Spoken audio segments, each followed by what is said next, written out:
Panibagong umaga, panibagong araw, panibagong recipe na naman ang ituturo ko sa inyo. Okay, alam ko marami sa inyo sawang-sawa na siguro sa paulit-ulit na lang na fruit salad. So ngayon gagawin natin bago ang ating recipe. Lalagyan natin ng twist. Excited na ba kayo malaman ko anong twist sa ating fruit salad recipe? Halika, umpisa na natin.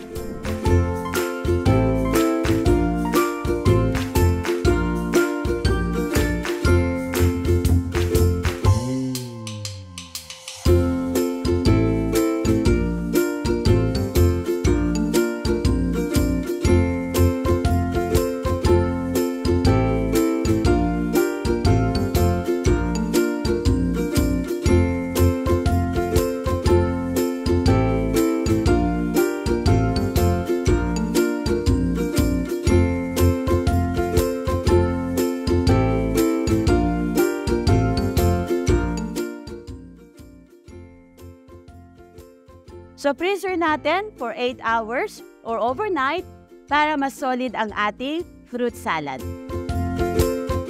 At of course, after overnight, ito na ang ating napakasarap na dessert natin na fruit salad. Yung iba yan, kinakain na kagad to pero syempre, patience is a virtue. Priprituhin natin ito. Okay, para sa ating fried salad, meron tayo ditong wrapper. So, ito po hindi ko po binili sa palengke. Binili ko po ito sa supermarket. Kasi kailangan natin na matibay yung mga wrappers na gagamitin natin. Dahil pag bumili tayo ng mga galing sa palengke ng mga lumpia wrapper, medyo may kanipisan siya. Although pwede naman, kaso kailangan mga 2 or 3 gagamitin ninyo.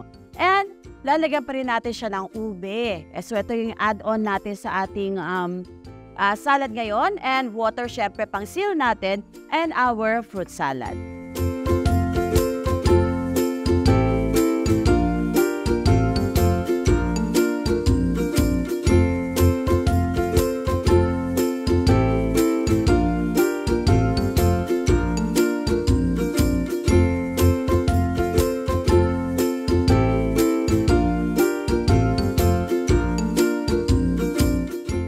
Let's fry our fruit salad.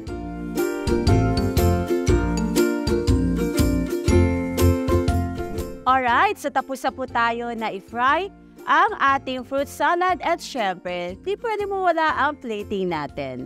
Gagamit tayo ng chocolate para i-drizzle natin sa ating plate. Yan, diba? Para naman mukha naman na pang first class hotel ang ating presentation for today.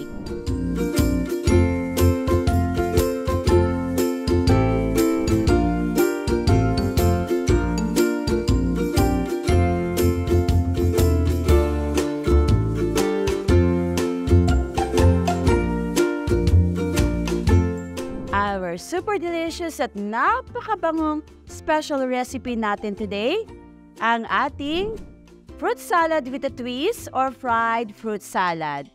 Available po ang ating mga produkto o produkto ng Tita Ellie sa mga leading groceries and supermarket nationwide at meron din po sila sa TikTok, Shopee, and Lazada.